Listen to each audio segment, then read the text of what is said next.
Yo creo que durante mucho tiempo el periodismo en México ha vivido sobre presión. ¿Y por qué? Porque tuvimos un largo periodo de una dictadura o una dicta blanda, como se quiera ver, y después de eso entró, digamos, el problema del crimen organizado. Hay que recordar que en el 2000 entramos en una supuesta normalidad democrática y a partir de ahí duramos unos 5 años, digamos, disfrutando una cierta libertad para ejercer el periodismo, y después vino el problema con el crimen organizado. Entonces siempre hemos sido sometidos por alguno u otro poder a cierta presión. La prensa en general, con sus grandes excepciones, está arrodillada ante el poder o ante el narco. Está autocensurada en muchas ocasiones para salvaguardar la vida de los periodistas y de sus directivos. Being a journalist no longer means that you are going to be free of violence or not a victim of the violence that you're covering. So I think perhaps in a way Mexico is kind of an extension of that. La sociedad deposita en el periodista la tarea de informarla. Es decir, ya no es una, digamos, responsabilidad individual. Muchos tienen idea de que México es el país democrático, y luego no lo es. O sea, hay que saber diferenciar. Sí, a nivel federal ha habido cambios, hay una apertura en ese sentido, pero a nivel local está muy focalizada el control. El gobierno se adapta más lentamente a las circunstancias. De hecho, se adapta a las cosas que hace la delincuencia. La delincuencia es más rápido, los movimientos, los cambios, y cada vez se ha vuelto más violenta. Organized crime wants to win the hearts and minds of the citizens, and so does the government. Journalists get stuck in the middle, and I don't think it's rare that they become targets. La violencia es la cara visible de un problema bien profundo, que tiene que ver con falta de oportunidades, con falta de empleo, con crisis económica, con modelos económicos que, aunque funcionaran para darle salario a la gente, no le dieron guardería, no le dieron educación, no dieron mayores satisfactores más que el trabajo, o sea, para comer, ¿no?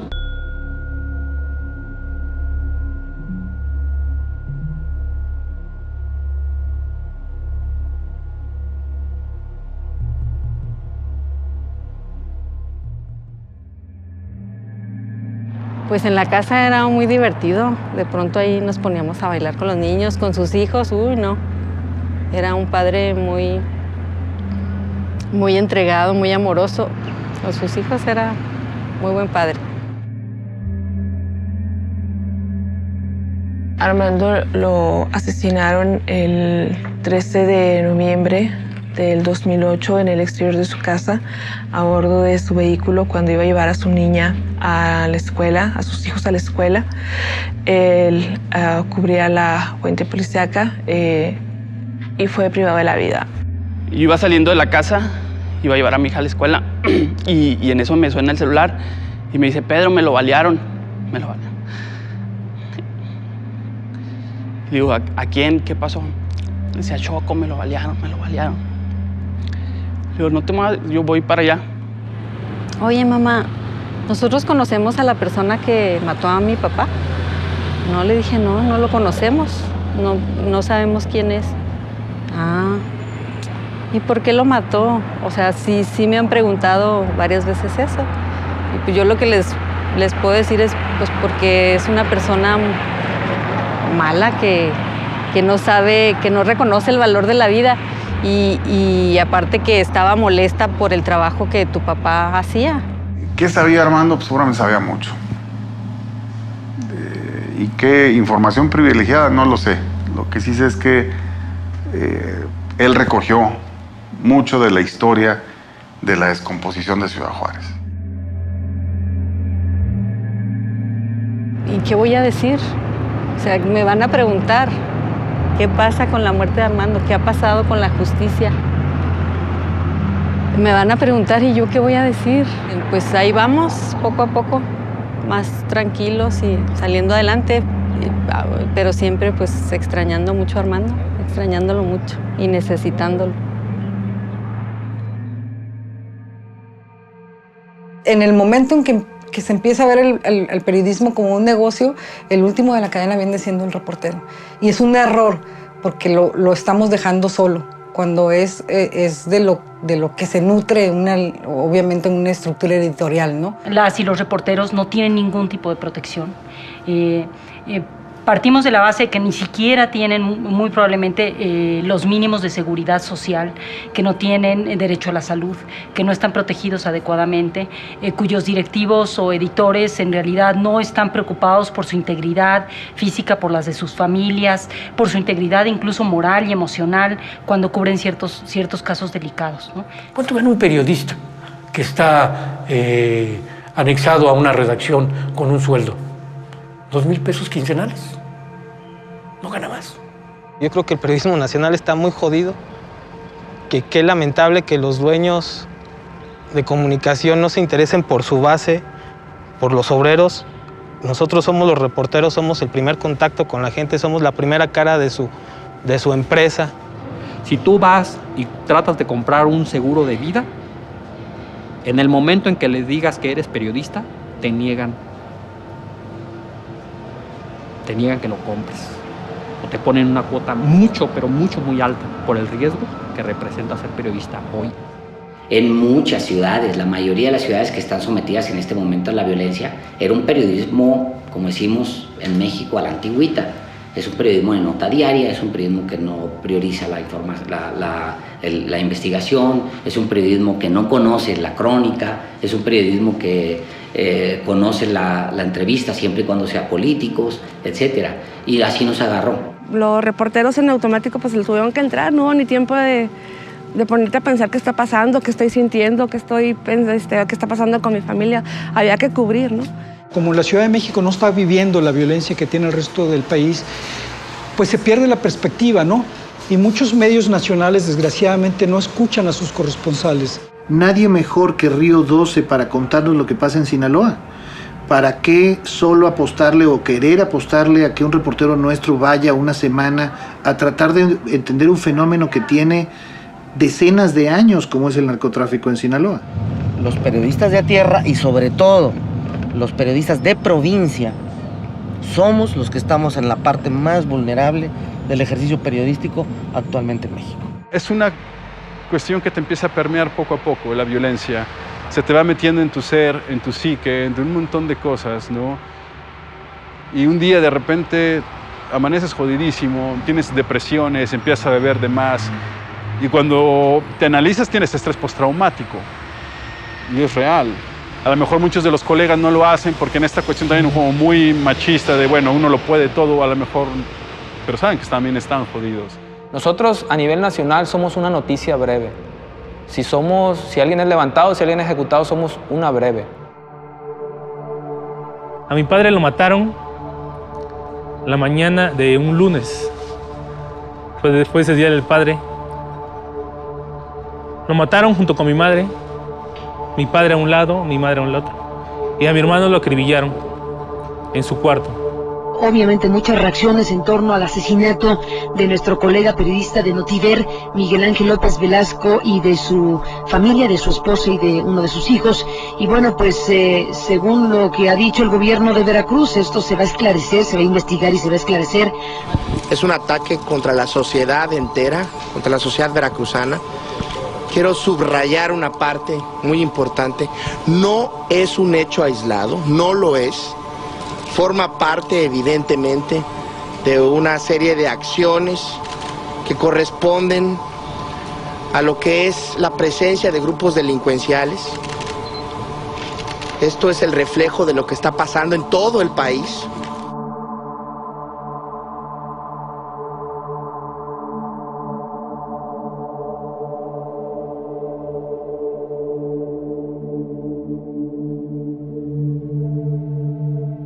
Entrar a la casa que durante años viví en ella, ver la puerta destrozada, caminar entre los casquillos hasta llegar con mi padre y con mi madre, que estaban muertos.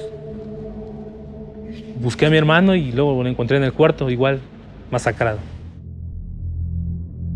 Los reporteros policíacos pasamos de ser los muchachos que estábamos en el choque o cubriendo el ahorcado, cubriendo el asesinato de una riña, a estar en medio de las balaceras, a cuidar nuestro lenguaje, a cuidar las palabras, a checar los contextos, para así no someternos a esta violencia, ¿verdad? Si te vas a algún lado, trata que siempre alguien sepa dónde estás. O sea, si vas a venir al centro, háblale a tu mejor amigo o que alguien sepa, por si te pasa algo, por lo menos sepamos dónde empezar a buscar, ¿no? Cuando hay un tiempo en el que está muy tranquilo, siempre estamos a la expectativa de que pueda llegar a pasar algo mucho más fuerte. Y generalmente pues así pasa. Ya no te vas solo, ¿no? Tratas de esperar a los colegas o alcanzar a los colegas en cierto punto, sobre todo los que cubren policíaca, porque son los que primero salen. Yo primero me espero hasta que confirmen. No me lanzo al lugar sin primero confirmar si es cierto o no.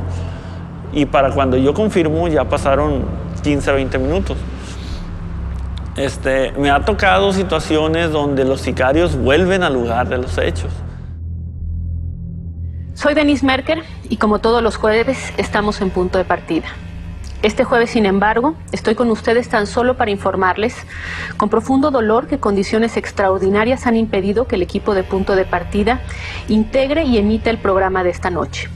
Esta es una decisión de la empresa Televisa y de todos quienes aquí trabajamos. No es mucho lo que en este momento le puedo adelantar sobre las circunstancias que nos llevan a cancelar el programa de hoy.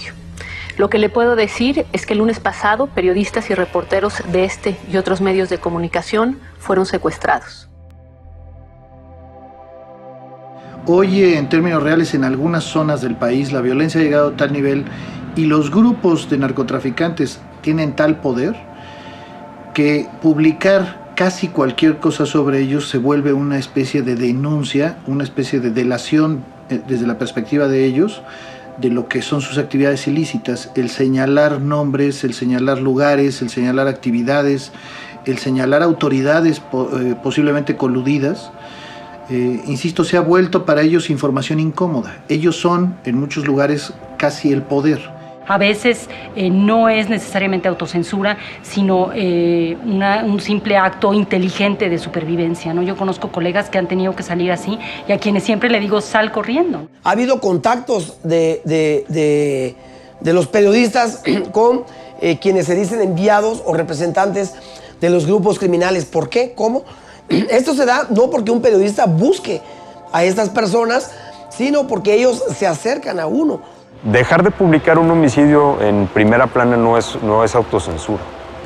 Es simplemente una decisión editorial que te dice mejor lo publico en interiores por una serie de razones. No le voy a dar juego al grupo criminal, no quiero ser escandaloso, no quiero hacer apología de la violencia. Aquella máxima de que hay que decir las cosas cuando duelan, sí, pero me pregunto si esto es a costo de la vida del periódico, la vida del periodista, la vida del medio de comunicación. Si nosotros como periodistas no hacemos caso de algo que está sucediendo y no estamos reportando lo que está sucediendo, lo estamos ignorando y lo estamos protegiendo. Que muchos de los reporteros siguen con el ímpetu de reportero y traen información que nosotros al analizarla ya aquí en la mesa decimos esto te puede poner en riesgo, tenemos que ver de qué manera lo publicamos o si no lo publicamos. Miren, si ustedes se enteran de que mataron a una persona en tal lugar, nosotros entendemos que ustedes tienen que ir a cubrir la noticia.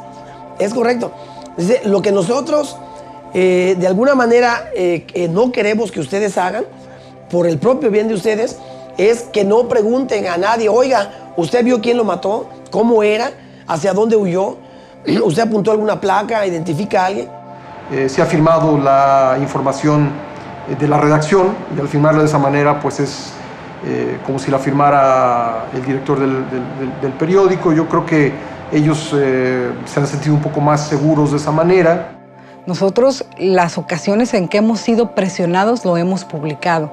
Hemos dicho, nos amenazaron, nos compraron el periódico de manera masiva en tales zonas de la ciudad, nos mandaron un mensaje, nos mandaron un video, o sea, en todo momento lo hacemos público. Al hacerlo público, lo compartes con tu sociedad, lo compartes con la autoridad que quiera tomarlo o quiera considerarlo, y es una protección para nosotros, porque así ya no estamos solos.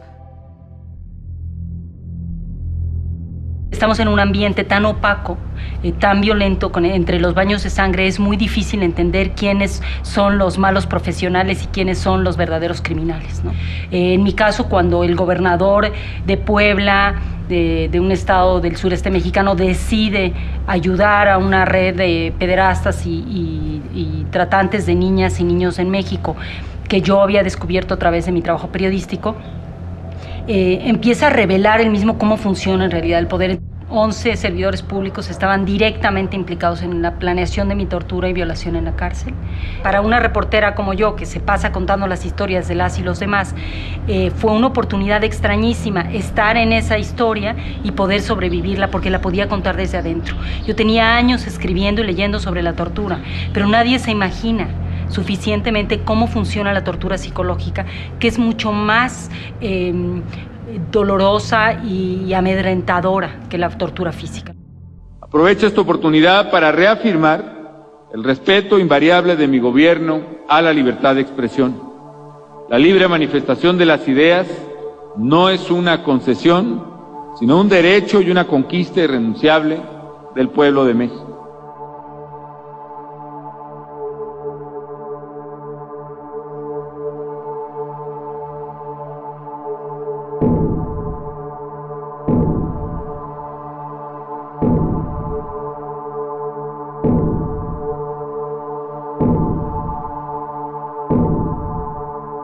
Quien te debe ayudar a realizar mejor tu labor es quien más te está presionando para que no lo hagas. Y lo peor es que a ellos a veces les interesa más posicionar a quien va a ser su gallo para la siguiente que en solucionar la situación que tienen aquí ya, que está sufriendo la sociedad, ¿no? La mayoría de periodistas amenazadas, asesinados, perseguidos y desaparecidos, por supuesto, estaban investigando en el momento de sus desapariciones o de las agresiones que sufrieron a algún servidor público de algún nivel. Unfortunately, the legal system here doesn't really work. So if there is a crime that's committed against the journalist, unlike in other countries, there's probably going to be, the investigation will not be sufficient. There probably won't be arrests made in connection to that crime, which then leaves that journalist a lot more vulnerable.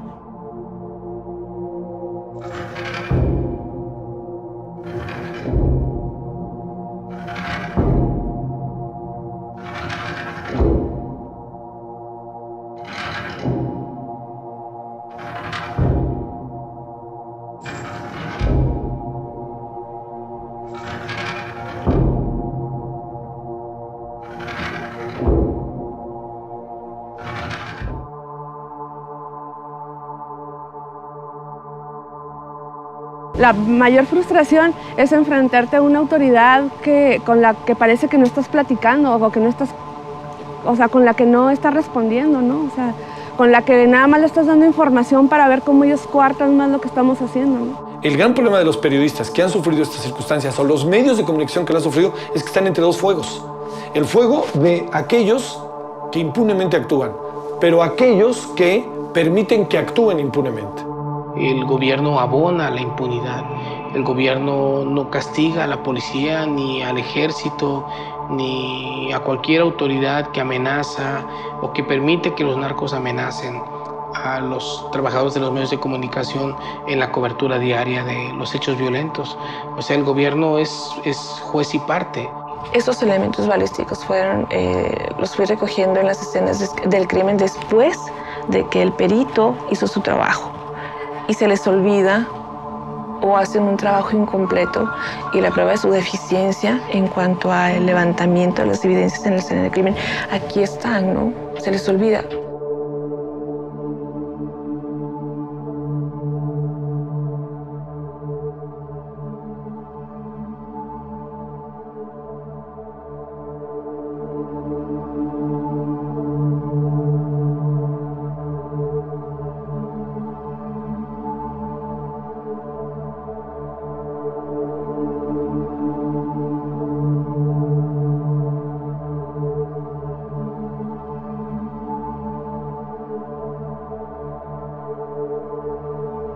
Entonces yo frené y sale un tipo y se me atraviesa. Y luego sale otro y entonces me encañona y el otro me dice que siga manejando. Nos vamos a un fraccionamiento más adelante y entonces ahí ya me bajan, me meten a la cajuela y me llevan a otro lado. No supe ya después a dónde me llevaron, estuvieron dando vueltas y vueltas y vueltas. Y ya en otro lugar me bajaron, me desnudaron, me amarraron de pies y manos y me volvieron a meter a la cajuela.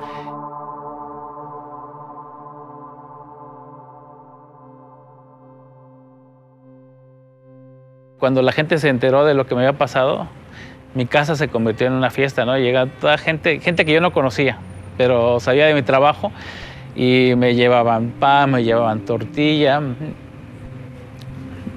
Fue algo muy chido que la gente te quiere, ¿no? Y dije, ahí ya valió la pena, entonces estoy por el camino correcto y pues no queda más que seguir para adelante y no dar marcha atrás, ¿no? Las redes sociales sirven para todo. O sea, las redes sociales sirven para evitar el alcoholímetro en la Ciudad de México. Pero también sirven en Reynosa para resolver la vida de alguien que no te metes por esta calle porque hay una balacera. Yo creo que en este sentido las redes sociales son el nuevo factor. Son el nuevo factor, pero yo diría que no hay que sobrevalorarlas. No hay que sobrevalorar el Twitter, porque en Twitter están todos y qué bueno, eso lo hace democrático, lo hace libre, pero el Twitter es una especie de shopping abierto ya. El criterio que nosotros tenemos para poner un tweet es el criterio que usamos para publicar una nota. Primero lo tienes que confirmar y si pierdes 5 minutos de inmediatez con esa confirmación, en realidad no importa porque el costo de alertarlo, es decir, está pasando una balacera cuando en realidad no está pasando, es mucho mayor. Estar una persona investigando o haciéndose o buscando información en la internet y después publicándola no es hacer periodismo. Se acostumbra uno a vivir con miedo y lo llega uno a superar. Lo llega uno a superar ese miedo. Cuando estaba el antisecuestro nos dijo el licenciado que estaba encargado, que nos dice así directamente, y háganse a la idea, su esposo ya está muerto. Pero así, en lugar de por ejemplo, pues le vamos a echar todas las ganas, o esto en lugar de, le bajan la moral al suelo. El ejemplo que tuve de mi papá es precisamente esto, ¿no? El trabajo y la perseverancia. Y es lo que me ha impulsado también a seguir con el periódico, porque es un sueño y un sueño la verdad a veces toma toda la vida, entonces no queríamos dejarlo así, por eso decidimos seguir con el periódico. Yo tengo la convicción de que los reporteros, de que los periodistas podemos ser catalizadores para que las cosas cambien. Estamos informando, pero también estamos arriesgándonos para hacer bien nuestro trabajo. Yo siento que si me salgo ahorita, no es que yo haga una contribución, pero siento que estaría huyendo. La organización por parte de los periodistas a nivel nacional, pues, y por otro lado también el exigir en el caso de los asesinatos y de las agresiones que haya castigo a los responsables, que realmente haya una respuesta a las autoridades independientemente del color de quienes los encabezan, ¿no? Tendrán que pasar varias décadas para que sepamos realmente lo que está pasando en este periodo en México. ¿Qué quieren de nosotros? No queremos más muerte, no nos estamos rindiendo, no estamos claudicando, pero ¿qué quieren de nosotros? A ver, díganos en qué condiciones vamos a trabajar, cuáles son las cartas, pónganlas sobre la mesa, ¿no? Para saber qué tenemos que hacer para que ya no maten a alguien más. Pero es que este es tu trabajo, o sea, este es tu trabajo. ¿Qué tendría que pasar para que yo deje de hacer periodismo? Tendría que estar muerta. Este es mi oficio, esta es mi encomienda de vida y la voy a llevar hasta el final. ¿Vale la pena el riesgo? Sí. La vida no. Pero el riesgo, y 100%. Queremos libertad y queremos justicia. Al menos eso es lo que yo exijo. Justicia y libertad.